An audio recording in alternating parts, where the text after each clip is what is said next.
Bonjour à tous, j'espère que vous allez bien, ici DinoRaptor pour cette nouvelle vidéo YouTube. Et aujourd'hui, on va faire le débrief du match entre le Maccabi Haïfa et le Paris Saint-Germain, deuxième journée de la Ligue des Champions, groupe H, victoire 3-1 du Paris Saint-Germain, c'est parti. Alors évidemment, avant de commencer sur les 3 points de cette rencontre, je suis déçu, énervé, parce que je dois avouer que je suis pas du tout de bonne humeur ce matin. Parce que franchement, ce match hier, il m'a frustré, mais quelque chose de concret, parce que autant la deuxième mi-temps, je me suis certes régalé, il y avait un peu plus de mouvement, ça jouait un peu plus collectif, ça participait, ça participait un peu plus aux tâches défensives. Mais quand j'entends certains joueurs du Paris Saint-Germain dire ouais mais la pelouse est pas top, la pelouse ceci, la pelouse cela, et et sur les réseaux sociaux, quand j'entends les gens me dire aussi sur Instagram, sur Messenger et tout, et même sur Snap, en me disant ouais mais t'es un peu dur, t'es un peu dur sur le match, sur le constat du match. Euh, la pelouse était pas top, l'arbitrage était pas top non plus. Il aurait dû y avoir au moins 2 ou 3 pénaltys sifflés au Paris Saint-Germain. Non, arrêtez avec cette excuse. Arrêtez avec cette excuse. Déjà, les 3 soi-disant situations où il est censé y avoir un penalty pour le Paris Saint-Germain, j'ai revu les images tout à l'heure. Il n'y a pas du tout penalty sur les 3 situations où vous réclamez un penalty. Il n'y a pas penalty. Voilà, c'est tout. Donc c'est quand même un coup de gueule que je tenais à passer aussi, parce que j'en ai marre qu'à chaque fois que les supporters parisiens ou marseillais se font bousculer, qui voient leur équipe se faire bousculer, mener au score, et que même malgré ça, certaines fois, ils gagnent. Ah mais l'arbitrage ceci, ah mais l'arbitrage cela, mais arrêtez le FC Ouin Ouin, sérieux, c'est quoi ça? Sans déconner. C'est quoi ce FC Ouin Ouin qu'on a là avec les... euh, c'est quoi ce FC Ouin Ouin là qu'on a à chaque fois là les gens, on dirait, pour cacher la mauvaise prestation de l'équipe. Ah mais il y a l'arbitrage, ah mais il y a le terrain, ah mais il y a tel ou tel machin. Un coup c'est le coach, un coup c'est l'arbitre, un coup c'est le terrain, un coup ça va être quoi? Un coup ça va être quoi? Ça va être les avions de l'aéroport en question qui, euh, qui vous gênent bientôt? Non mais c'est quoi ça? C'est quoi cette attitude, sans déconner? Donc voilà. Donc voilà, j'en ai terminé avec mon coup de gueule. On va commencer donc le débrief. Alors évidemment, les 3 points de cette rencontre, pour moi, je vais pointer du doigt l'attitude, comme je l'ai dit il y a 10-15 secondes. Pour moi, l'attitude du PSG, de manière globale, a été scandaleuse. C'est un scandale ce que j'ai vu hier. C'était scandaleux, l'attitude. Je suis content de la victoire, mais moi je ne suis pas satisfait. Voilà. Je ne suis pas satisfait parce que je me suis ennuyé. Clairement, je me suis ennuyé. Et, bon, il y aura des tops, il y aura des flops, mais je vais vous dire un truc, vous serez pas forcément d'accord, et je vous donnerai aussi mes notes, mes notes du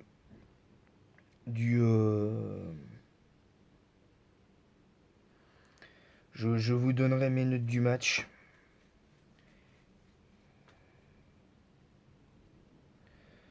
Vous comprendrez pourquoi.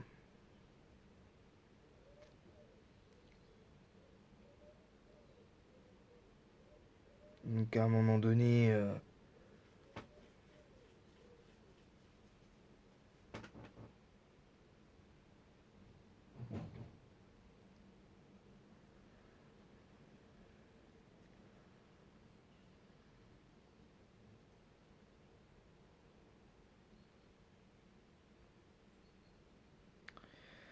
Alors on va comme avant, donc évidemment comme j'ai dit, l'attitude des Parisiens était scandaleuse sous prétexte que c'était le Maccabi Haïfa en face. Ils ont joué comme des petits, ils ont joué comme des petits qui jouent dans un city stade. Vous voyez un petit peu le bordel. Ils ont euh, c'est n'importe quoi. J'ai pas aimé l'attitude des joueurs. Et de manière générale, hein. Voilà, tout simplement. Deuxième point de cette rencontre, le deuxième point de la rencontre, c'est que par contre, je rigole pour ça, techniquement, mais je rigole qu'à moitié. Mais l'attitude a été scandaleuse une bonne partie du match, en tout cas. Par rapport à l'attitude scandaleuse et tout le match, je rigole. Mais vous comprendrez, je rigole qu'à moitié, mais bon. La première mi-temps, attitude scandaleuse. Euh, Ils ont joué comme des petits. Et, et forcément, ça n'a pas suffi. Deuxième point de cette rencontre, par contre, à partir du moment où il y a eu le but, j'ai vu un autre Paris Saint-Germain. J'ai vu quand même un autre Paris Saint-Germain qui a essayé de développer son jeu, qui s'est battu pour gagner ce match et qui est parvenu. Mais malgré tout, ça n'efface pas cette prestation pitoyable, et je dis bien pitoyable, contre le Maccabi Haïfa. Non, ça n'efface en rien cette prestation pitoyable. Voilà, je le dis, je le répète, et que ça plaise ou non aux gens, c'est pas mon problème. Parce que chacun est libre d'avoir son avis, mais à un moment donné, il faut voir aussi la réalité en face, les gars. Il faut aussi voir la réalité en face. Donc ça, c'était le deuxième point de cette rencontre. Le troisième point de cette rencontre, pour moi, c'est Donnarumma. Donnarumma, qu'est-ce que tu fais là, gars? T'as été titulaire au Milan AC pendant des années, t'étais encore un jeune gardien. Jusqu'à ce que tu viennes au Paris Saint-Germain, t'étais un sacré gardien avec le Milan. Bon, tu faisais de temps en temps aussi quelques boulettes, mais...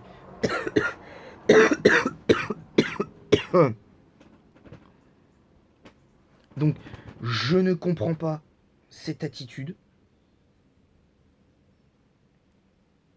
Je ne comprends pas cette attitude-là. Et... pour moi, il y a un vrai problème. Je suis désolé. Il y a un vrai problème avec Donnarumma. Son jeu au pied catastrophique, c'est sorti, c'est n'importe quoi. Sur le but que le Paris Saint-Germain prend, il laisse passer la balle. Il doit être dessus. Alors certes, c'est à bout portant, c'est difficile à arrêter pour un gardien. Mais comment t'expliques que dans leurs grandes années, les mecs comme Buffon, Manuel Neuer, Casillas et même Keylor Navas ont déjà arrêté ce genre de frappe? Même Hugo Lloris à la Coupe du Monde, à un moment donné, souvenez-vous, une tête à bout portant contre l'Uruguay sur un centre ou un corner, je sais plus, d'un joueur uruguayen. Hugo Lloris, il est à bout portant, il y a au moins ça de distance, et il arrive à l'arrêter. Comment vous expliquez que Donnarumma, lui, n'y arrive pas sur ces séquences-là? C'est honteux, je suis désolé, c'est honteux. Voilà, tout simplement. Donc on va faire les notes du match.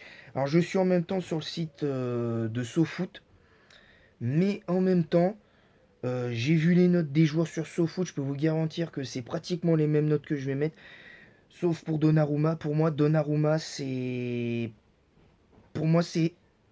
0 sur 10.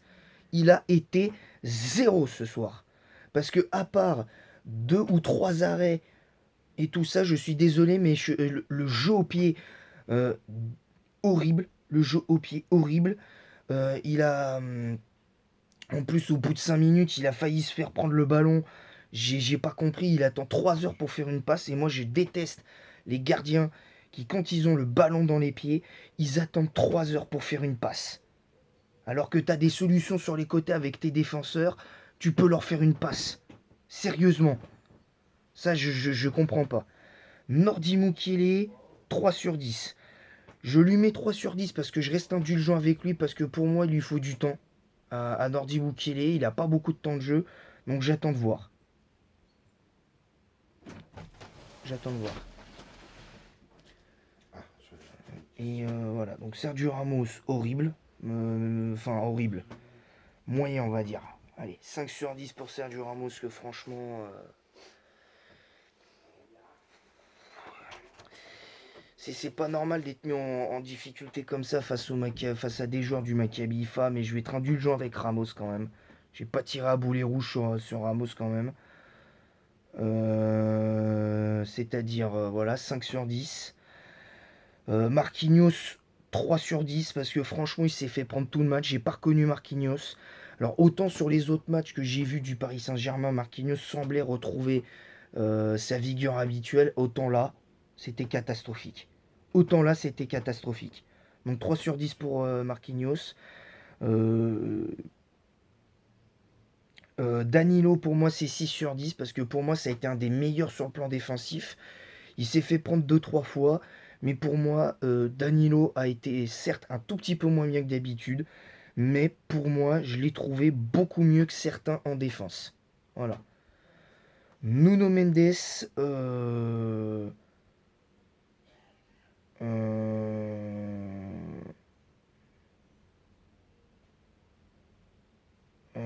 ben pour moi, Nuno Mendes, pardon, c'est comme Nuno Tavares en fait avec l'OM avant-hier.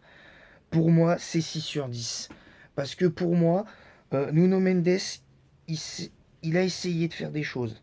Voilà, tout simplement.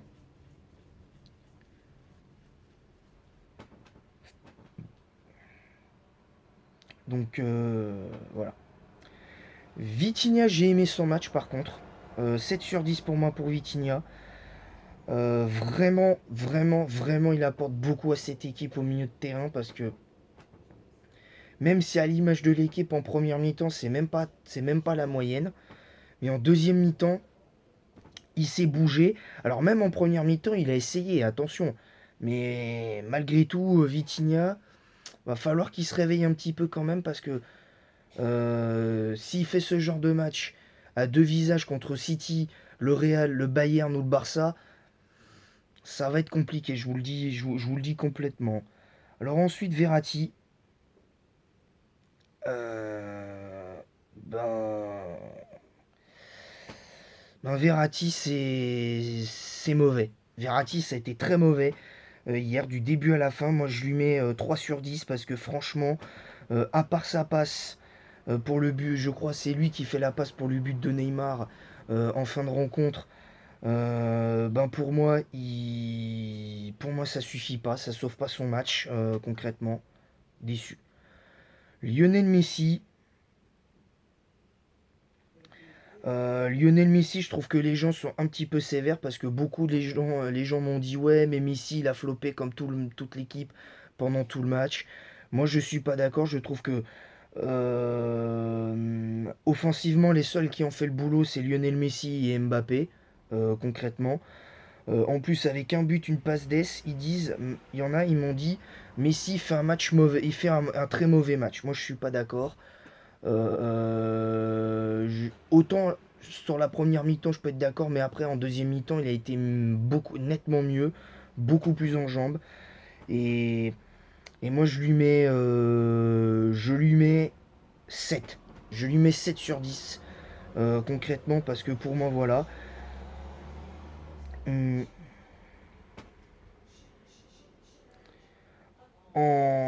Ensuite, Mbappé, pour moi, c'est l'homme du match. Parce que pour moi, c'est le seul qui a vraiment essayé de mettre de l'impact avec Nuno Mendes sur le côté gauche.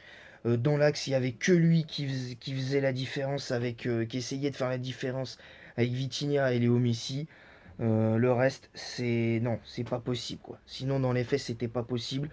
Donc pour moi, 8 sur 10 pour Mbappé parce que je suis désolé, je trouve un petit peu sévère les gens qui ont mis même pas la moyenne à Mbappé ou à Messi sur certains cas. Je trouve que c'est dommage. Neymar 3 sur 10. Euh, Neymar 3 sur 10, franchement, à part son but, zéro. Il a essayé de dribbler systématiquement, il se prend un carton jaune. Certes que j'ai pas compris non plus, parce qu'il a... Depuis quand le chambrage, ça fait partie du foot. Le chambrage, ça fait partie du foot. Et on empêche les joueurs de célébrer en faisant du chambrage. Faut m'expliquer où est le problème. Faut de... Alors, je, suis, je dis que je dis pas qu'il faut faire du chambrage en faisant par exemple des doigts d'honneur, des trucs comme ça, mais à la limite, par exemple, tu fais que des fois comme Djokovic y fait pour la parenthèse tennis, des fois quand il chambre, quand il gagne un match, qui renverse un match, qui gagne un match où il est en difficulté, qui fait ça, bah à la limite tu peux faire ça, mais c'est vrai que c'était pas forcément adapté, mais de là à mettre un carton jaune, faut peut-être pas pousser non plus. Faut peut-être pas pousser non plus. Voilà. Sur ce, moi je vais vous laisser là parce que concrètement, moi j'en ai assez dit. Ce débrief, franchement, m'a un petit peu plus détendu. Je vous le cache pas. Ben comme ça tout à l'heure pour la vidéo du top des meilleurs Pokémon de type eau en stratégie par génération selon mon vécu dans les jeux Pokémon arrivera très vite. Donc voilà. Sur ce, en attendant, je vous laisse. J'espère que ce débrief vous aura plu. Moi, personnellement, j'aurais préféré faire un débrief plus joyeux, c'est sûr, mais bon, j'espère en faire un autre très prochainement. Et en attendant la prochaine, je vous dis à bientôt et allez Paris.